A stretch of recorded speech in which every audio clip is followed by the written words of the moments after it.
Emma Johnson, a brilliant 29-year-old lawyer, lived in a house filled with memories and love alongside her husband, Marcelo.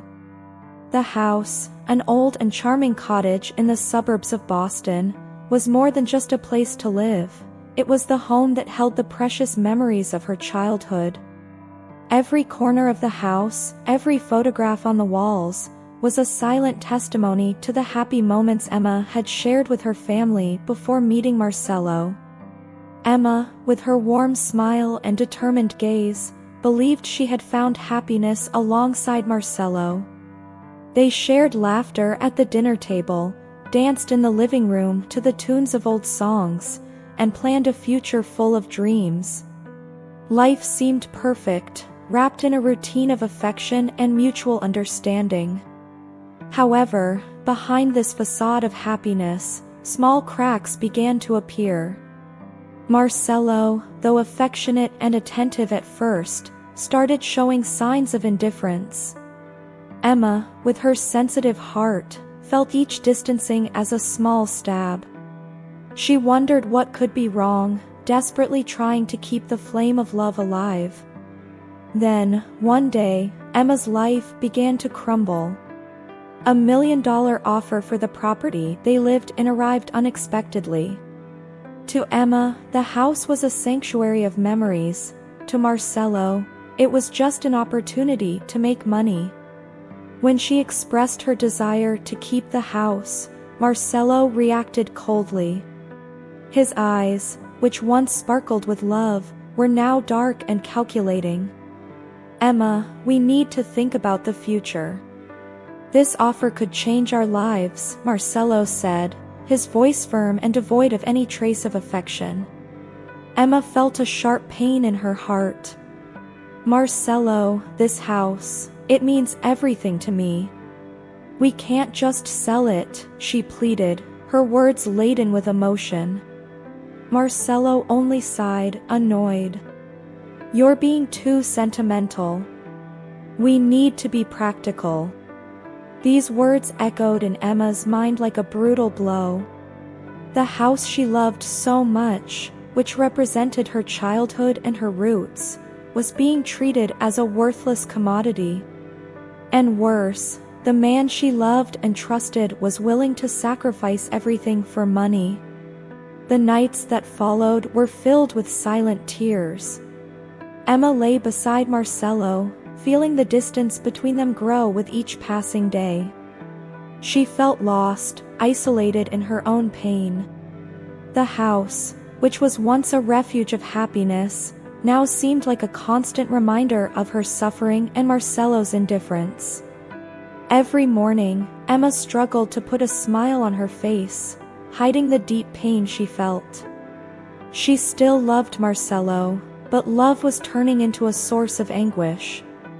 Emma began to realize that perhaps she was fighting alone for a marriage that had already lost its essence. And so, the life that was once full of promises began to crumble, piece by piece. Emma found herself trapped in an emotional nightmare, where every attempt to save her marriage resulted in more suffering. The house, with all its happy memories, now became a symbol of the internal battle Emma faced, a battle that seemed increasingly difficult to win.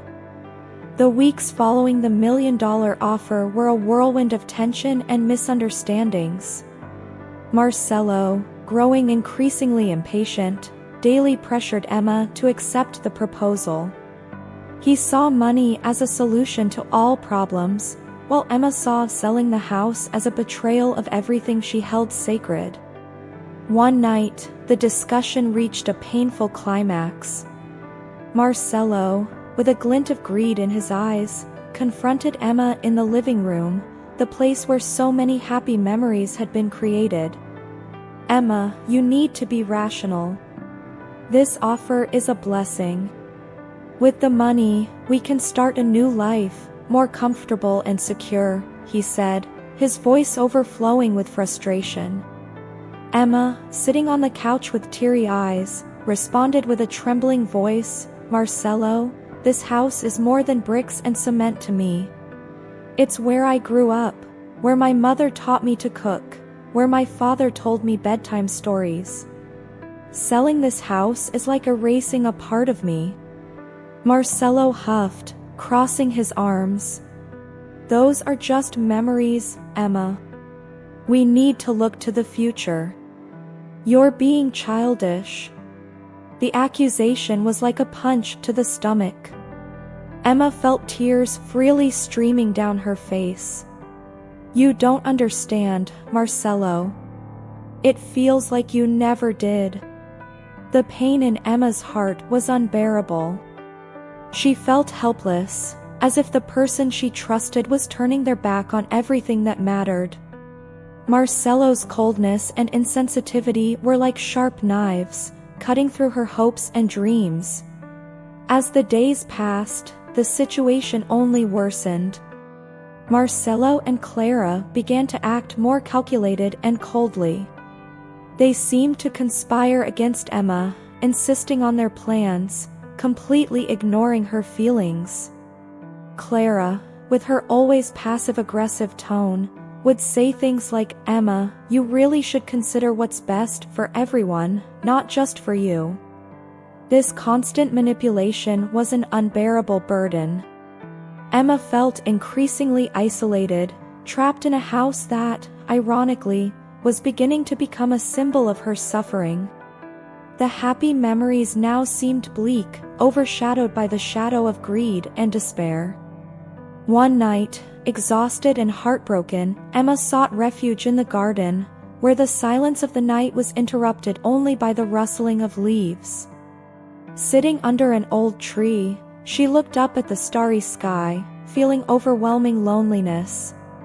Her tears fell to the ground as she wondered how everything had fallen apart so quickly. "Why is this happening to me?" she whispered into the void, her voice full of anguish. "What did I do to deserve so much suffering?" Emma knew she couldn't give in to Marcelo and Clara's pressure, but every passing day was a devastating emotional battle. She felt like a shipwreck survivor, clinging to a house that was her only anchor in the midst of a storm of pain and despair. Days became a constant battle for Emma. Every argument with Marcelo was a painful reminder of how their priorities had shifted. The house that once symbolized love and security now turned into a battlefield of emotions.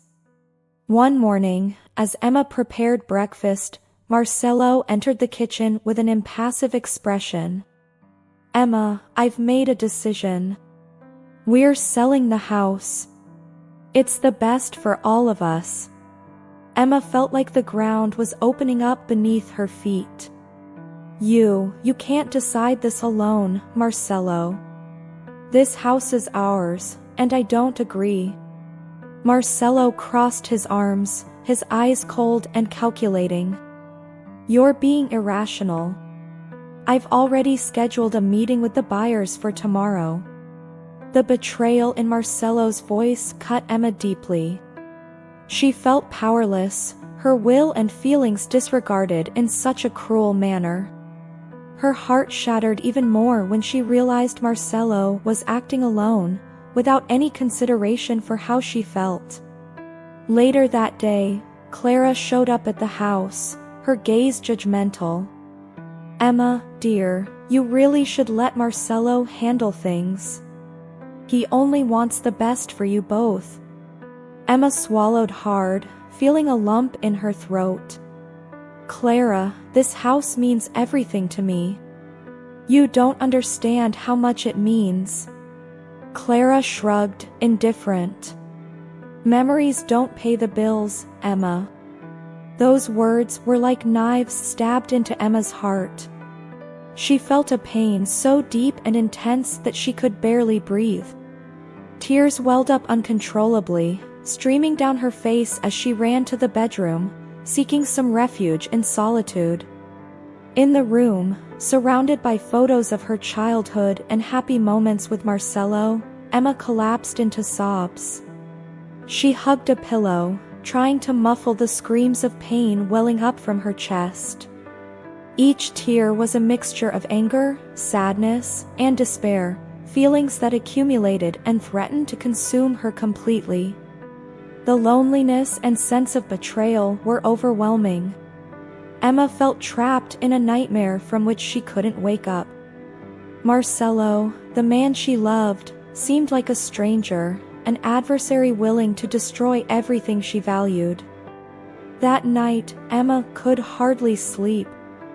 Every time she closed her eyes, she saw Marcello's cold and insensitive face, heard Clara's cruel words. The pain accumulated, forming an unbearable weight in her chest. The next day, the meeting with the buyers took place. Emma, feeling completely helpless, watched from afar as Marcello negotiated cheerfully. She felt invisible, as if her voice and feelings didn't matter anymore. After the buyers left, Emma confronted Marcello one last time. "Why are you doing this to me, Marcello? Don't you realize how much I'm suffering?" Marcello looked at her with disdain. "You're clinging to things of the past, Emma. We need to move on." Those words sealed Emma's fate. She realized that the man she loved no longer existed, and that the Marcello in front of her was a selfish and greedy shadow. The pain of losing not only her home but also the love of her life was overwhelming. Emma felt more alone than ever, and the pain inside her continued to grow, relentless and immeasurable. She knew she had to find a way to move on, but in that moment, everything seemed lost. The atmosphere of tension and pain didn't lessen for Emma. Each day, Marcello's indifference and Clara's manipulation escalated her suffering. Then, on one of these days of constant agony, Emma began to feel a physical exhaustion she couldn't explain. The fatigue, initially mistaken for emotional stress, was accompanied by frequent headaches and persistent weakness. Concerned, Emma decided to seek medical help. During the consultation, after detailed exams and careful analysis, the doctor delivered news that would shake her world even more. "Emma, I'm afraid we have a grave diagnosis. You have a terminal illness." The ground disappeared from beneath Emma's feet. She felt a glacial cold run through her body, her mind flooded by an avalanche of emotions: fear, disbelief, despair. The doctor's words echoed in her head like a death knell. "How is this possible?" she whispered, tears streaming down her face. "I'm 29 years old, I still have so much to live for." The doctor tried to comfort her, but nothing seemed enough to alleviate the overwhelming pain she felt. Emma left the office like a ghost, the world around her blurred and distant. She didn't know how she would face this new reality, especially alone. Upon arriving home, Marcello was in the living room, engrossed in his papers. He only lifted his eyes for a moment when Emma entered. "How was the consultation?" he asked, without diverting his gaze from the documents. Emma, struggling to hold back tears, replied in a weak voice, "Marcello, I'm sick. Very sick. I have a terminal illness." Marcello finally looked at her, but his eyes were cold and devoid of any empathy. "What does this mean for us?" he asked, his voice filled with concern for their financial future, not for Emma's health. The lack of compassion in Marcello's words was the last straw. Emma felt betrayed in a way she had never imagined. She fell to her knees, sobbing uncontrollably. "You only think about yourself. I'm dying and all you can think about is what this means for you." Marcello stood up, impassive. "Emma, we need to be practical.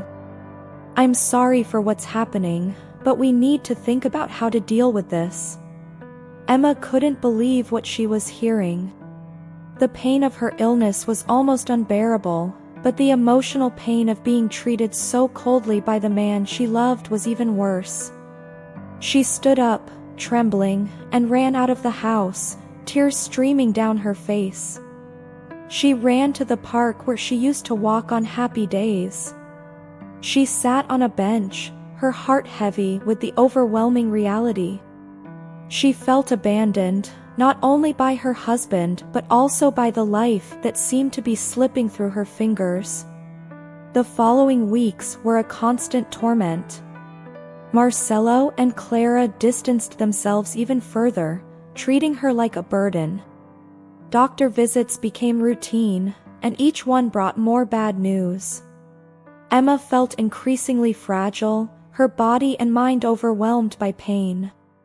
One day, returning from another devastating appointment, she found the house empty. Marcelo and Clara had left, leaving only a cold and impersonal note. "We can't deal with this. We hope you find peace." Emma collapsed to the ground, clutching the note, her heart breaking into a million pieces. The pain of being abandoned in her most vulnerable moment was unbearable. She felt utterly alone, betrayed by those who should love her. She cried until she had no more strength, each tear an expression of her deep and overwhelming pain.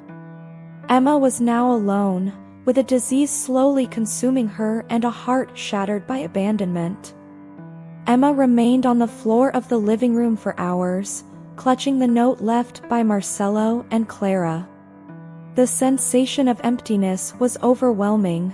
The pain of being abandoned in the most vulnerable moment of her life was indescribable. She was alone, unsure of how to move forward. In the following days, Emma tried to cope with her new reality. The house, once filled with memories and life, now felt like a tomb. Every room, every piece of furniture, every photograph was a reminder of lost love and betrayal. She wandered through the house like a ghost, feeling more alone than ever. One day, while looking at a photo of her and Marcelo in happier times, Emma felt a sharp pain in her chest. It was more than emotional, it was physical. She fell to her knees, struggling to breathe, and in that moment, she realized she couldn't continue alone. She needed help. Emma decided to call her childhood friend, Laura. With trembling hands, she dialed the number. When Laura answered, her gentle and concerned voice was an immediate relief to Emma. "Laura, I need you," she said, her voice broken by tears. Laura didn't hesitate. "I'm on my way, Emma. Stay where you are." Within an hour, Laura was at Emma's house, holding her firmly in her arms. "I'm here, Emma." "You're not alone," said Laura, trying to hold back her own tears at seeing the devastated state of her friend. Laura helped Emma to her feet, to clean up, and to eat something. Her friend's comforting presence was a balm to Emma's wounded heart. Laura began organizing visits from other friends, creating a support network around Emma. Emma's friends took turns visiting her, bringing food, helping with household chores, and, most importantly, offering companionship and solace. With each visit, Emma felt a spark of hope reignite in her heart. One of these visits was particularly significant. Her old college friend, David, showed up with a bouquet of wildflowers. "I remembered how you always loved these flowers," he said with a sad smile. Emma held the flowers, feeling the sweet and familiar scent. "Thank you, David. It means a lot to me," she said, her voice choked with emotion. David sat beside her, holding her hand. "Emma, I know it's incredibly hard, but you're one of the strongest people I know. We'll get through this together." Those words were an indescribable comfort. Emma felt the strength of her friends around her, giving her the courage to face each new day. Although the pain and illness were still a constant presence, the support of her friends began to create a new foundation in her life. Still, the nights were terrible. When the house fell silent and Emma was left alone with her thoughts, the pain of abandonment and the uncertainty of the future crushed her. She often woke up from nightmares, her heart racing, feeling lost and desperate. One of those nights, Emma decided to revisit her old letters and journals. Among the pages yellowed with time, she found a letter her mother had written to her many years ago. The letter spoke of strength, love, and resilience. Her mother's words seemed to whisper directly to Emma's heart, giving her some comfort and hope. "Dear Emma, never forget how strong you are. Even in the darkest moments, remember that love will always find a way." Those words became a mantra for Emma. She knew that, despite the pain and betrayal, there was still love around her, and that love would be the key to her survival. The support of her friends was a lifeline for Emma, but the pain and suffering continued to accumulate like an unrelenting storm. Each new day brought physical and emotional challenges that tested her resilience. However, the constant presence of Laura and David, along with other friends, began to form a network that slowly sustained Emma through her toughest moments. One afternoon, Emma was sitting in the garden, watching the wind sway the leaves of the trees. Laura arrived with a box of homemade cookies, trying to lift Emma's spirits. "I remembered how much you loved these when we were kids," she said with a gentle smile. Emma took a cookie, feeling grateful for Laura's presence. "Thank you, Laura. Your friendship means the world to me," Emma said, her voice choked with emotion. Tears welled up, but this time there was a touch of relief and gratitude in them. However, relief was always temporary. At night, when the house grew silent and the shadows lengthened, Emma faced her darkest demons. Memories of Marcello and Clara haunted her, and the physical pain of her illness made her feel trapped in a failing body. One of those nights, the pain was unbearable. Emma woke up with a scream, her chest burning with agony. Trembling, she grabbed the phone and called David. "David, please come. I can't bear it," she whispered between sobs.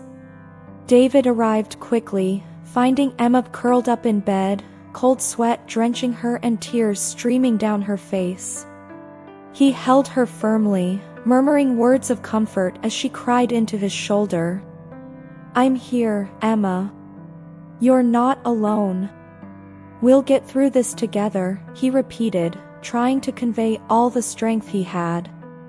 With time, the pain began to subside, and Emma fell asleep in David's arms. He stayed by her side all night, holding her hand, ensuring she wasn't alone in her struggle. The following days were a mix of highs and lows. Emma had moments of laughter with her friends, followed by bouts of despair and pain. The duality of her existence was an emotional roller coaster that seemed never-ending.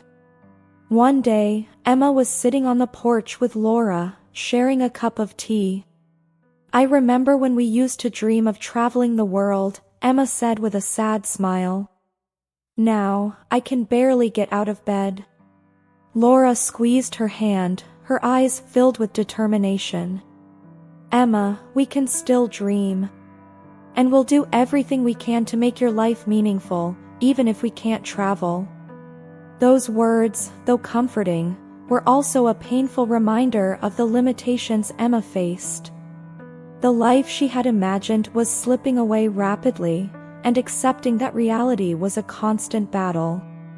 As time went on, Emma's friends began organizing small activities to bring joy into her life. There were movie nights, park outings, and reading sessions. Each small gesture was a ray of light in the darkness that surrounded her. Despite all the love and support, Emma knew her fight was far from over. Each day was a new battle against pain and illness, and each night brought new emotional challenges. However, she clung to hope and the love of her friends, finding strength to continue even when all seemed lost. And so, Emma faced her journey with courage, enduring suffering with the strength that came from love and friendship. Though the pain was constant, the presence of her friends was a reminder that she was not alone, and that even in the darkest moments, there was a light that could guide her. Emma was beginning to find a glimmer of hope through the unwavering support of her friends, but the emotional scars were still fresh and deep. One day, while reviewing old letters and family photos, she found a letter from her sister, Sarah, written years ago. The words of affection and support brought forth a suppressed desire to reconnect with her sister. Emma, with a heavy heart and trembling hands, decided to call Sarah. The phone rang only twice before Sarah answered. "Hello?" Sarah's voice sounded distant but familiar. "Sarah, it's me, Emma," Emma said, her voice almost faltering. There was a moment of silence on the other end of the line before Sarah responded, emotion evident in her voice. "Emma? Oh my God, Emma. I was so worried. How are you?" Sarah's words were a balm to Emma's wounded heart. I'm not well, Sarah. I need you. Please come see me," Emma pleaded, feeling a mix of relief and fear. Sarah didn't hesitate. "I'm on my way, Emma. Hang in there." When Sarah arrived, the emotion was overwhelming. The two sisters embraced tightly, crying together, feeling the weight of years of distance and misunderstandings dissolve in that moment. "I missed you so much, Emma," Sarah said between sobs. "Me too, Sarah." "Me too," Emma replied, feeling a comforting warmth she hadn't felt in a long time. Sarah settled into Emma's house, determined to take care of her and offer the support she so desperately needed. In the following days, Sarah and Emma spent hours talking, reminiscing about childhood memories, and laughing at old family jokes. Sarah's presence brought a new energy to Emma's life, a sense of belonging and love that she had lost. However, Emma's illness showed no mercy. On a particularly difficult night, Emma had an intense pain crisis. Sarah rushed to Emma's room, holding her hand as she groaned in agony. "I'm here, Emma. Take deep breaths. We'll get through this," Sarah whispered, trying to be strong for her sister. Moments of despair were constant. Emma battled physical pain and the fear of losing the fight. But Sarah was there every step of the way, offering words of encouragement and love. "You're the strongest person I know, Emma. Don't let the illness take that away from you." The reconnection of the sisters not only brought comfort to Emma but also reopened doors to other family members who had drifted apart over the years. Emma's father, whom she hadn't seen in years, also showed up at the door one day, his eyes filled with tears and remorse. "Emma, I'm so sorry for everything. Can I stay here and help you?"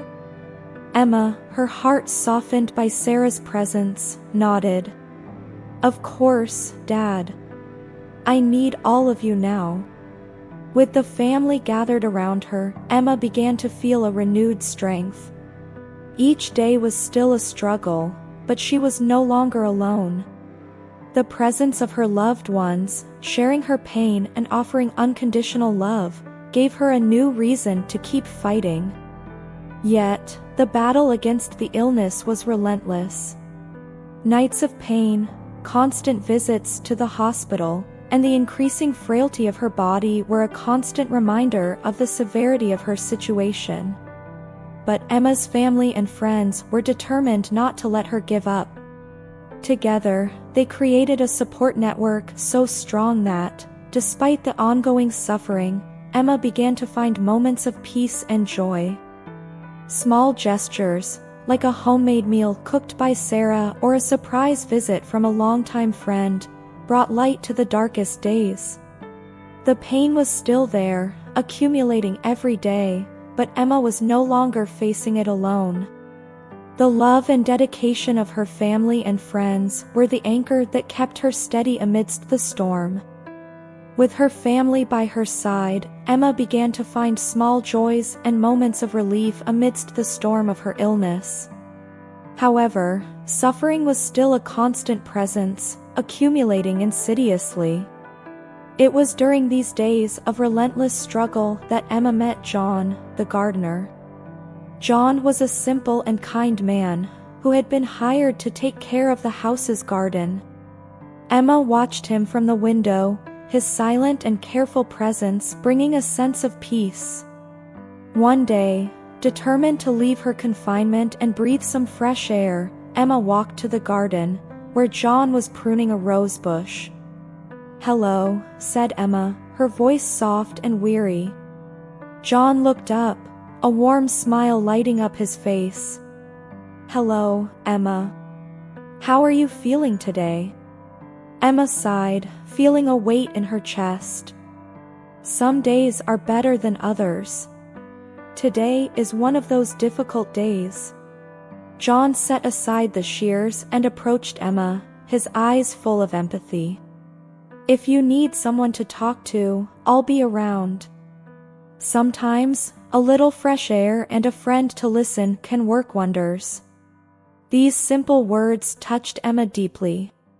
She felt that John, with his silent kindness, understood the depth of her pain without needing many words. In the days that followed, Emma and John began to talk more. He spoke about the garden, the plants he cared for so tenderly, and listened attentively when Emma poured out her struggles and fears. One afternoon, as Emma sat in the shade of a tree, John brought a small plant in a pot. "This is a flower I planted especially for you, Emma. It's a resilient flower, one that grows even in the toughest conditions. I think it's a good symbol of your strength." Emma took the pot, feeling moved by John's kindness. "Thank you, John. This means a lot to me." From that day on, John's presence in the garden became a constant source of comfort for Emma. He was always around, offering a smile, a word of encouragement, or just his silent company. Emma began to realize that, despite her terminal condition, there was still beauty and kindness in the world. However, Emma's illness didn't relent. On a particularly painful night, Emma woke up feeling suffocated. Sarah rushed to her room, trying to calm her down, but the pain was unbearable. John, who was leaving the garden, heard the screams and quickly entered the house. "Let me help," said John, picking up Emma in his arms and carrying her to Sarah's car. They took her to the hospital, where the doctors managed to stabilize her condition. Throughout it all, John remained by her side, holding her hand, offering a comforting presence. When Emma finally returned home, exhausted and weary, John was there to help her settle in. "You're stronger than you think, Emma," he said softly, adjusting her pillow. John's words echoed in Emma's heart, bringing her a comfort she hadn't felt in a long time. She began to realize that, despite all the suffering, there were people around her who loved her and were willing to fight by her side. The relationship between Emma and John continued to deepen. Every conversation, every moment shared in the garden, was an anchor that helped Emma face the daily challenges of her illness. John, with his unwavering kindness and constant presence, became a light in the darkness that surrounded Emma. The pain and suffering were still constant, but now, with John by her side, Emma felt she had the strength to face anything. With each passing day, she found more reasons to fight, more moments of joy amidst the chaos. The relationship between Emma and John flourished amidst the chaos of her terminal illness. Each day brought new challenges, but also new moments of joy and connection. John's constant presence, his patience and affection, became a foundation for Emma. However, along with this growing closeness came a whirlwind of emotions that Emma struggled to understand. One sunny afternoon, Emma and John were in the garden, planting new flowers. With every gesture, every word, the bond between them strengthened. Emma felt her heart beat faster when John smiled at her, his eyes full of tenderness. But along with this happiness came overwhelming guilt. How could she allow herself to love again when she knew her time was limited? "John," Emma began, her voice trembling. "I don't know how to thank you for everything you've done for me. You've brought light into my life in such a dark time." John stopped digging and looked deeply into Emma's eyes. "Emma, you don't need to thank me. Being by your side has brought me as much joy as it has brought to you. Your strength and courage inspire me every day." These words touched Emma deeply, but they also brought intense pain. She wanted more time, wanted to live and love without the constant shadow of illness. But the reality of her condition was always present, an unrelenting reminder of her mortality.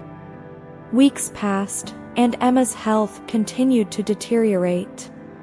Each bout of pain was a hard blow, but John was always by her side, holding her hand, murmuring words of encouragement. On one of those difficult nights, while Emma was recovering from a particularly painful crisis, John confessed his feelings. "Emma," he said softly, sitting beside her on the bed.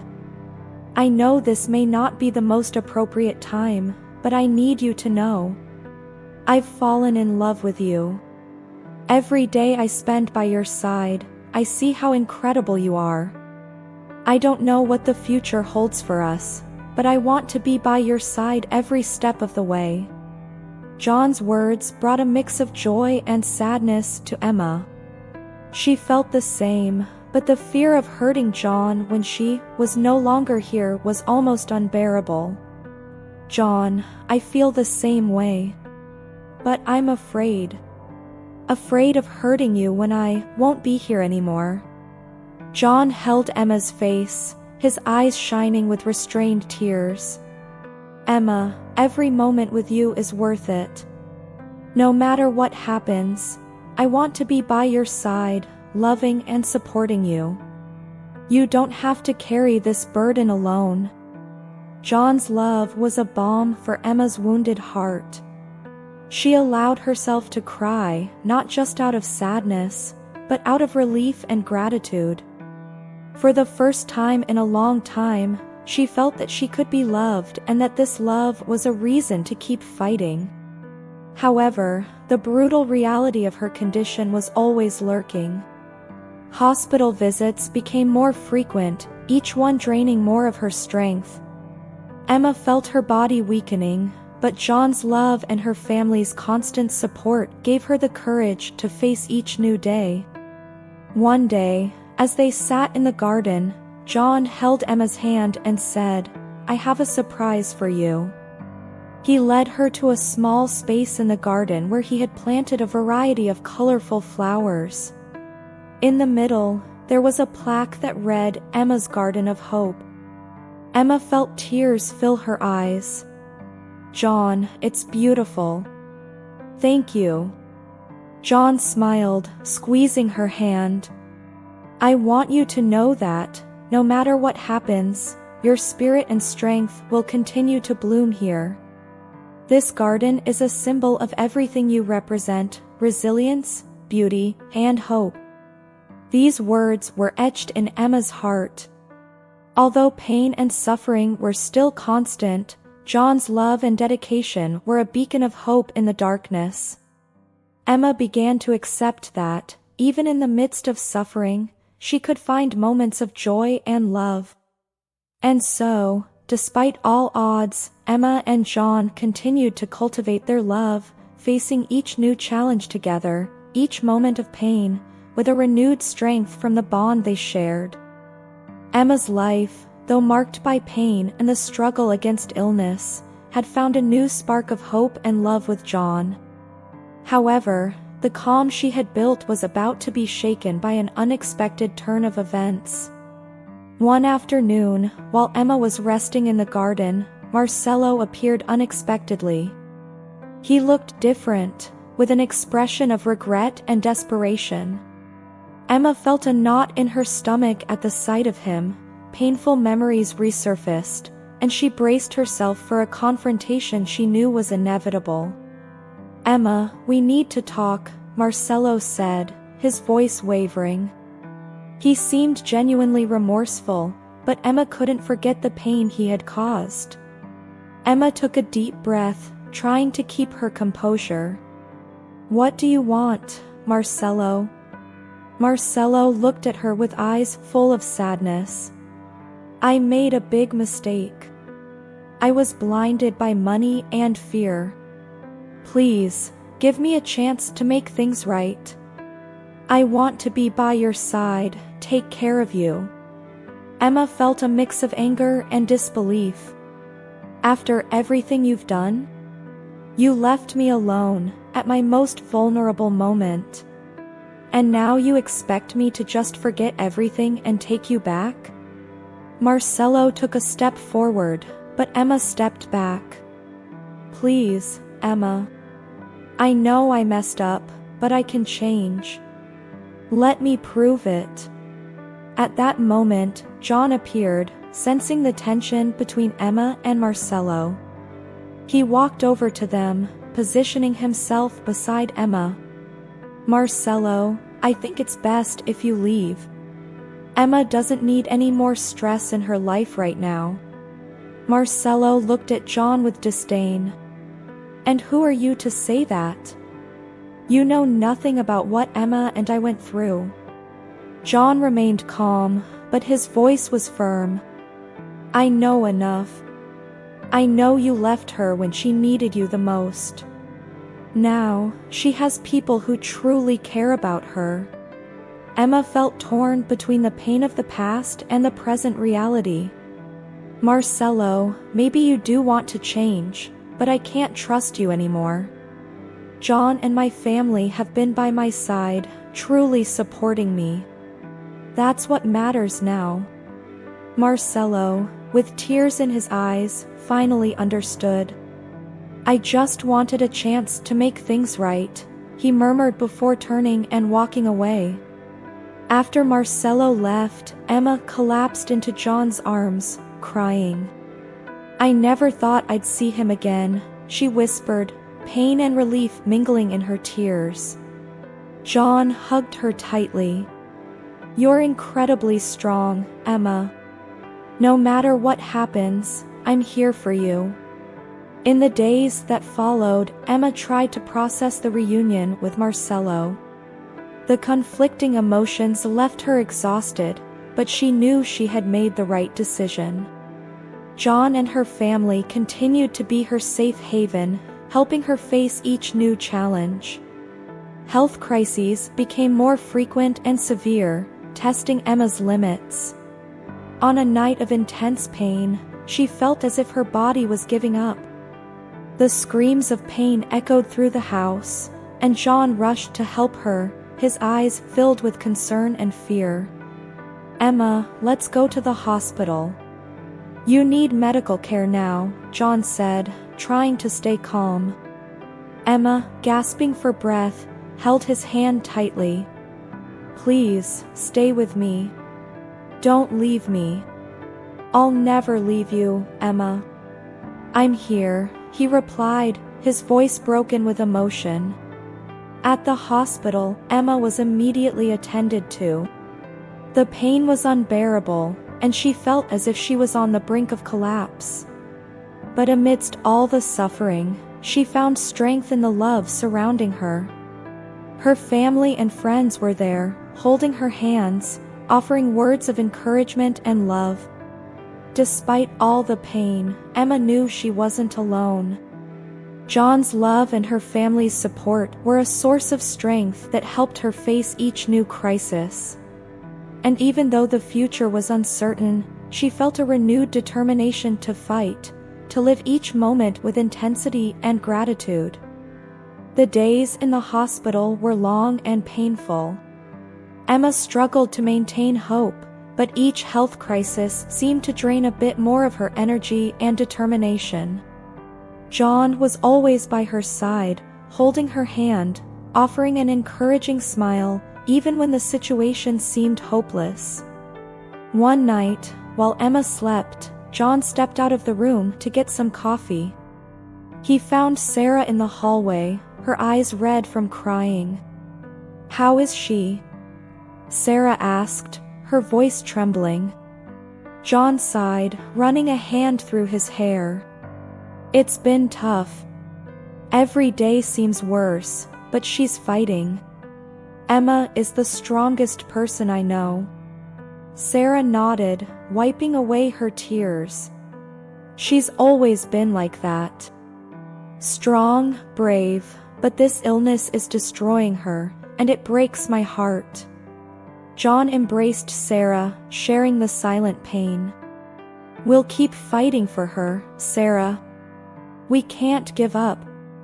Back in the room, Emma woke up with a start, her face pale and covered in sweat. The pain was unbearable, a crushing weight on her chest. She looked around, searching for John. When he returned, she grabbed onto him, tears streaming down her face.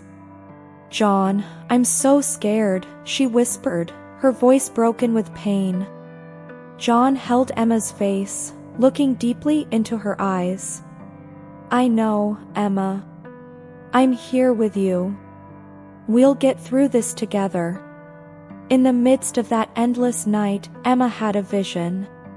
She saw herself running in a field of flowers, feeling the wind on her face, the pain completely absent.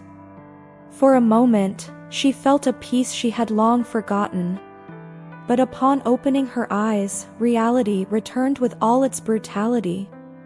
The following weeks were a roller coaster of emotions. Emma faced health crises that pushed her to the limit, each one more intense than the last.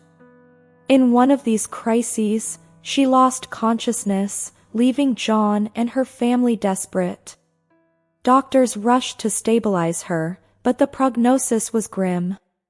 When Emma finally opened her eyes, she found John by her side, his face marked by exhaustion and worry. "You're back," he said with a trembling smile. "You gave us quite a scare." Emma tried to smile, but the pain and fear were overwhelming. "John, I'm so tired. I don't know how much longer I can keep fighting." John held her hand tightly, his own tears flowing. "Emma, you're the most amazing person I've ever known. And no matter what happens, I'm here. Every moment with you is worth it, even on the hardest days." Those words gave Emma a new strength, a renewed determination to keep fighting. But reality was relentless. Each day, she felt weaker, the illness slowly consuming her. And yet, she clung to the moments of love and joy she could still find. One day, while in the hospital garden, Emma and John sat in silence, soaking in the warmth of the sun. Emma looked at John, feeling a deep gratitude. "John, you've given me so much. More than I could have ever imagined. Thank you for being by my side." John smiled, holding her hand. "Emma, you've taught me the true meaning of love and courage. I'm the lucky one to have you in my life." As the sun set, painting the sky with shades of orange and pink, Emma felt a rare peace. She knew the days ahead were few, but she also knew that each one would be lived with love and gratitude. The tension and suffering were still there, accumulating with each moment, but there was also an unexpected beauty in Emma's strength and John's unwavering love. Together, they would face each new challenge, each new crisis, with the certainty that, even in pain, there was something precious to be found. The following days were a mix of intense pain and small breaths of joy. Emma, with the strength she had left, decided she wanted to do something special, something that celebrated the life she still had. With the help of John and her family, she began planning a small ceremony in the hospital garden, a symbol of rebirth and hope. Emma and John spent hours together, choosing flowers and organizing the details. Each preparation was a reminder of the love they shared and the courage to face the uncertain future. Emma's family and friends eagerly helped, feeling the importance of the event. On the day of the ceremony, the garden was stunning. The newly planted flowers by John and Emma bloomed in a splendor of colors, and the sun shone brightly, as if blessing the moment. Emma, dressed in a simple white dress, seemed fragile but serene. John, beside her, radiated love and admiration. "Today," Emma began, her voice trembling but firm, "is not about the pain or the illness. It's about the love that binds us, the hope that sustains us, and the beauty of every moment we still have together." Tears rolled down the faces of those present, touched by Emma's strength and serenity. John held her hand, squeezing it tenderly. "Emma, you brought light into my life at a time when everything seemed dark. I promise that, no matter how short the time, I'll make every second count." The ceremony continued with vows of love and hope. Friends and family shared memories and words of encouragement, creating an atmosphere of unity and solidarity. The garden, with its vibrant colors and the gentle sound of the wind in the leaves, was a living testimony to Emma's resilience. After the ceremony, Emma and John sat under the shade of a tree, watching the movement around them. "John," Emma said softly, "thank you for giving me this. For showing me that even in pain, we can find moments of true happiness." John kissed her forehead, his eyes filled with love and sadness. "Emma, every moment with you is a gift. I'll never forget that." But the relentless reality of the illness didn't give them respite. Just a few days after the ceremony, Emma had one of the worst crises she had ever faced. The pain was unbearable, and the feeling of suffocation increased. John, desperate, called the doctors, who immediately took her to the emergency room. As the doctors fought to stabilize her, John stayed outside, his heart heavy with helplessness. He knew the situation was becoming more critical, and the idea of losing Emma was unbearable. He found himself silently praying, asking for more time, more moments to share with her. Finally, the doctors managed to stabilize Emma. When she returned to the room, exhausted and beaten, John was there, holding her hand. "You're back," he whispered, his eyes filled with tears. Emma, with a weak voice, tried to smile. "John, I'm so tired. But thank you for not giving up on me." "I'll never give up on you, Emma." "Never," John replied, holding her hand tightly. The following days were a constant struggle. Emma was getting weaker and weaker, but the love and dedication of John and her family were an endless source of strength. They spent the remaining time enjoying every little moment, every smile, every touch. Emma knew the end was near, but she felt a deep peace knowing she was surrounded by love. On a quiet night, while in John's arms, she whispered, "John, I love you. Thank you for giving me so many reasons to smile, even on the darkest days." John gently kissed Emma's lips. "I love you, Emma. I'll always love you." That night, Emma fell asleep feeling loved and at peace. And although the pain and suffering were constant, she knew she had found a true and lasting love that would transcend any adversity. The night Emma fell asleep in John's arms was quiet, wrapped in a rare and precious peace. In the following days, Emma's frailty increased, and everyone around her knew that time was running out. However, the hospital garden, where so many moments of love and hope were shared, continued to flourish, a living symbol of Emma's indomitable spirit. On a gentle morning, with the sun bathing the hospital room in golden light, Emma woke up feeling incredibly weak but with an unusual serenity. John was by her side, as always, holding her hand. He helped her sit up in bed, arranging the pillows to make her comfortable. "John," Emma whispered, her voice barely a thread of sound, "I think it's time." John felt a deep pain pierce his chest, but he knew he needed to be strong for her. "I'm here, Emma. I'm not going anywhere." Emma smiled, a weak smile, but full of love. "I love you so much. And I'm so grateful for everything you've done for me. You've given me more than I could ever have dreamed." John gently kissed her forehead. "And I love you, Emma.